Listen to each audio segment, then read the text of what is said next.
My life last day. Condition ज़्यादा ख़राब हो गई, कपड़े चेंज भी नहीं कर पाए थे, ड्रेस चेंज नहीं कर पाई।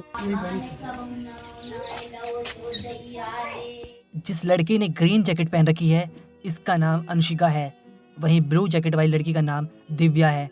दोनों बेस्ट फ्रेंड है, लेकिन 27 अगस्त के दिन 12वीं क्लास में पढ़ने वाली इन दोनों सहेलियों की जिंदगी एक साथ खत्म हो गई। जन्माष्टमी के अगले दिन ये दोनों स्कूल गई थी, लेकिन जब स्कूल से वापस आई तो घर वालों से कहा कि सीने में जलन और पेट में बहुत तेज दर्द हो रहा है। घर वाले तमाम सवाल पूछते रहे कि बेटी हुआ क्या है, बताओ तो सही, लेकिन लड़कियों के हर सवाल का जवाब यही था कि पहले इस दर्द और जलन को सही कराओ। घर वालों ने अस्पताल में भर्ती कराया, लेकिन वहाँ कुछ ही देर बाद लड़कियों की सांसों ने उनका साथ छोड़ दिया और इन दोनों की मौत की असली सच्चाई भी इनकी डेड बॉडी के साथ दफन हो गई। उत्तर प्रदेश के मैनपुरी की रहने वाली अंशिका और दिव्या की मौत के बारे में पहले ही बताया जा रहा था कि इन दोनों ने जहर खाकर मौत को गले लगाया है, लेकिन पोस्टमार्टम रिपोर्ट में ऐसा कुछ सामने नहीं आया। और साथ ही लड़कियों की फ्रेंड और घर वालों ने कहा कि अंशिका और दिव्या बहुत ही खुश थी, उनकी लाइफ में ऐसा कुछ नहीं था कि जिसके चलते वे इतना बड़ा कदम उठाए।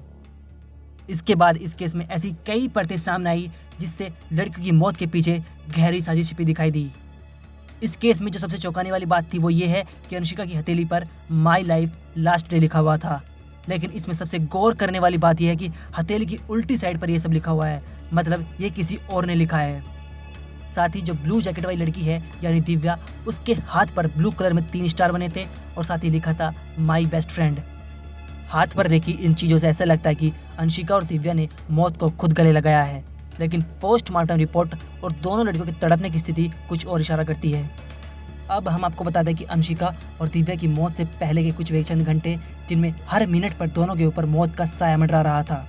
अंशिका के पिता दिल्ली में नौकरी करते हैं, वहीं बड़ा भाई नोएडा में नौकरी करता है। वारदात वाले दिन अंशिका की माँ भी रिश्तेदारी में गई थी, मतलब उस वक्त अंशिका के साथ सिर्फ उसकी दादी और एक छोटा भाई मौजूद था। बड़े भाई ललितेंद्र ने कहा कि 26 अगस्त की रात को उसने अंशिका से बात की थी और उसने बड़े ही नॉर्मल तरीके से बात की थी। अब ये स्कूल गई थी, स्कूल जाने के बाद वो वापस आ रही थी छुट्टी के बाद, और स्कूल बस से स्कूल जाती थी, ये भी नहीं था कोई प्राइवेट वाहन से स्कूल जाती थी। वहाँ से जब वापस आई तो घर आने के बाद कंडीशन ज़्यादा ख़राब हो गई, कपड़े चेंज भी नहीं कर पाए थे, ड्रेस चेंज नहीं कर पाई। उससे पहले ही दिक्कत होने लगी, दिक्कत होने के बाद तुरंत हॉस्पिटल ले गए, हॉस्पिटल जाने के बाद बोल दिया खत्म हो गई। जानकारी मिली है कि 2 सहेलियां थी साथ में, खत्म हुई हैं। दोनों खत्म हो गई हैं। अंशिका और दिव्या के घर वालों के अनुसार 27 अगस्त की सुबह स्कूल की बस में बैठकर दोनों स्कूल के लिए रवाना हुई थी। स्कूल के प्रिंसिपल ने कहा कि दोनों स्कूल में खुश थी, स्कूल में बाहर से कोई अंदर भी नहीं आया और न ही ये दोनों बाहर गई थी। दोपहर के 1:30 बजे दोनों स्कूल की बस में बैठकर घर वापस आई। बस से उतरने के बाद 300 मीटर पैदल चलकर दोनों अपने अपने घर पहुंची।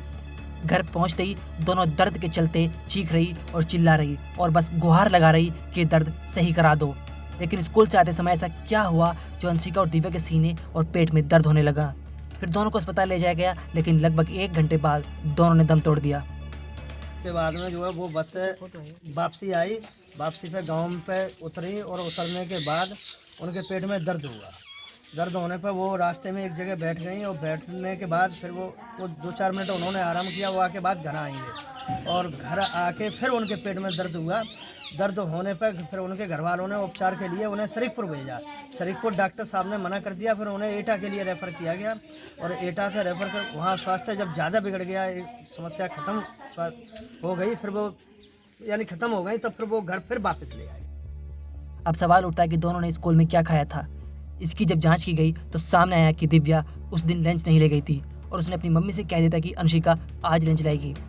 जब इसकी जांच की गई तो पता चला कि अंशिका उस दिन एक रात पहले बनी हुई पूरी लंच बॉक्स में ले गई थी। इसके अलावा अंशिका के भाई ललितेंद्र ने एक चौंकाने वाला खुलासा किया है। स्कूल ने पहले बताया था कि कैंटीन नहीं चलती, फिर बाद में बताया था कि कैंटीन चलती है और उसमें सभी नए आइटम जोड़े गए थे। जब अंशिका के भाई ने अगस्त महीने का रजिस्टर मांगा तो स्कूल बातों को घुमाने लगा। अब पुलिस के सामने इस केस को सुलझाने के लिए कई सारे पेज नजर आ रहे हैं। पहला, लड़कियों के हाथों पर लिखे हुए शब्द और जो उनकी स्थिति थी उससे लग रहा था कि लड़कियों ने जहर खाया है, लेकिन पोस्टमार्टम रिपोर्ट में ऐसा कुछ नहीं आया, जिसके बाद ये केस और उलझता नजर आ रहा है और 2 लड़कियों की मौत रहस्य बनती जा रही है। इसके साथ ही दैनिक भास्कर में छपी खबर के मुताबिक पुलिस ने बताया कि घर वाले ज़रूर कुछ छिपा रहे हैं, क्योंकि उन्होंने पहले पोस्टमार्टम करने से मना कर दिया था और जब उनसे कुछ पूछते हैं कि किसी पर शक है तो वे कुछ बताते नहीं। इसके अलावा पुलिस के सामने कुछ और भी सवाल है। पहला, अंशिका के टिफिन में क्या था? परिवार वालों ने बैग पुलिस को सौंपने में हिचकिचाहट क्यों दिखाई? दूसरा, दिव्या के हाथ पर जो लिखा था उसे परिवार वालों ने क्यों मिटाया? तीसरा, स्कूल ने कैंटीन साफ करके सारा नया सामान क्यों रख दिया। चौथा, अगर जहरीला पदार्थ खाया तो वह कहाँ से मिला। अब आगे इस केस में विसरा जांच के लिए आगरा भेजा है। 10 दिन में रिपोर्ट आ जाएगी, जिसके बाद इन 2 लड़कियों की मौत की गुत्थी सुलझ सकती है। ब्यूरो रिपोर्ट, क्राइम तक।